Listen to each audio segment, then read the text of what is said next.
Avokat, kjo protestë është cilësuar të paktën nga disa analistë politikës, por jo vetëm, si një protestë që revoltën nuk e ka vetëm me qeverinë, por edhe me opozitën. Pse kjo urrëtie kaq e madhe edhe ndaj opozitës? Konsiderohen nga analistët si ndoshta protesta e vetme edhe një grumbull njerëzish të vetëm në botë që kanë një urrëtie kaq të madhe për një parti që nuk është në pushtet. Ata po bashkëqeverisin tani, se janë opozita. Janë në gallar me hotele, me para pa funde. Mjafton të zbërthesh bankersin, që të dy hajdutët e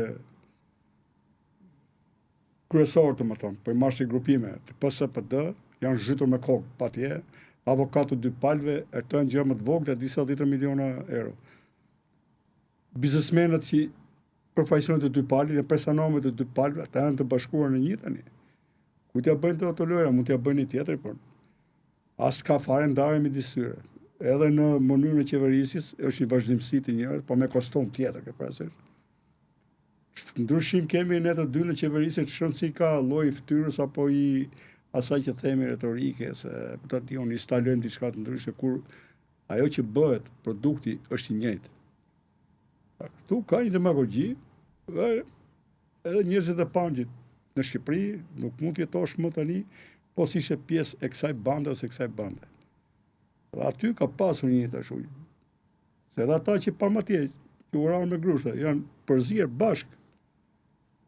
Në doli Gjerë Kokoshi, plak i opozitës me Demek, po që për mua është bashkëkryetar në qeverisje, Saliu dhe kërcënoi, le të plasim ata, dhëmbin kaq ta bëjnë ata, po investimi atje do mbrohet. Dhe gjitha i mafiozliku atje ka lulëzuar që në kohën aty dhe ka vazhduar, nuk është penguar. Mund të jetë në kreti shkallë më lartë, normal se evolojnë gjërat. Aja ka kaluar Rama Berishës, unë mendoj po, ka kaluar. Por janë përpara historisë, përpara Shqipërisë, përpara këtij populli, janë bashkëfajtorë kështu, në mënyrë të merituar dhe janë konkurrojnë që është njëri më poshtë se tjetri, asgjë më tepër.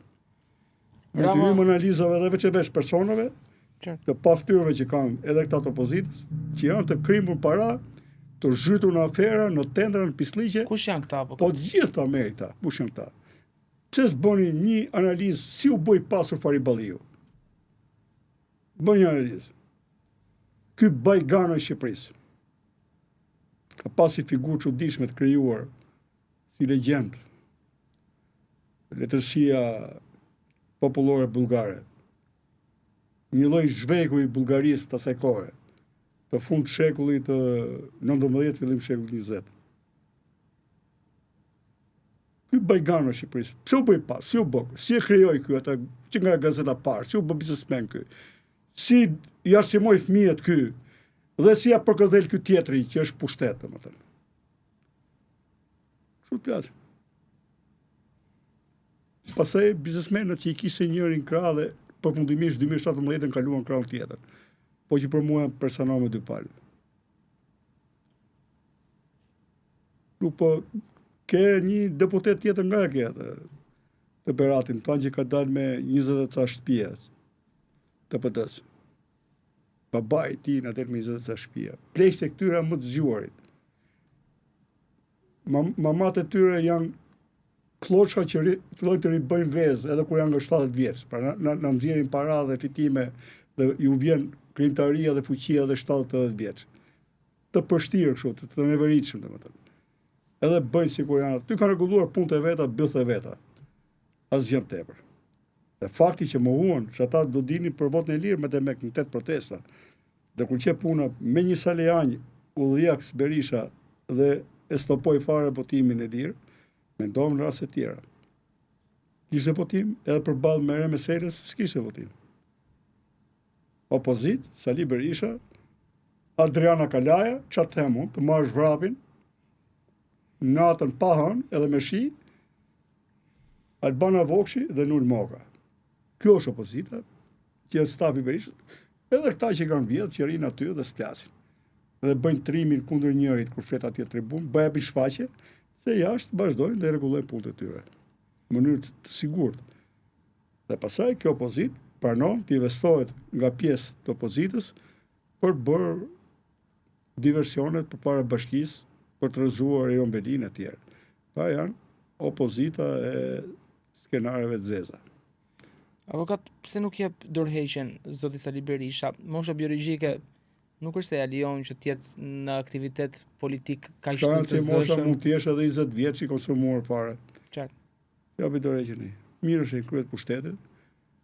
Do lër tani minimumi që i dim ja 40 prona krushqis ti, dhe pasaj ky dhe tjerë. Sundimtarët nuk japin dorëheqjen, se e konsiderojnë veten mbi ligjin, prandaj quhen sundimtarë. Ata rrëzohen. Edhe ka dy mënyra për të rrëzuar, ose me pushtet, ose me rebelim. Me drejtësi ose me rebelim. Se vot s'ka, kur s'ka vot. Ne drejtësi s'kemi, këtë s'kemi, nuk e di, duhet të gjejmë atë. Kjo është e keqe, kemi mbajtur peng. Se ai mirë që është mësuar të jetoj dhe ja ka ndier lezetin pushtetit. Po është halli madh kur rin pushtet, se pore nga pushteti pastaj nuk e gëzon dot lirinë, edhe se menaxhon dot për fatin tënd. Dhe ky është fundi i sundimtarëve të neveritshëm si Berisha me shok. Ata që ka pasur në dorë fatin mbas 8 miliona njerëzve ose 10 mijë njerëzve, arrin fund fare nuk kanë dorë fatin e tyre. Kështu ka qenë Ramiz Ali. Dhe ai e ka ngrënë një herë mbes Ramiz Alin, edhe në Xhmia Hoxhën, që u dha garanci dhe pastaj i futi në qeli, kështu s'ka besim. Ai ka besim vetëm ky pushtet i tij personal.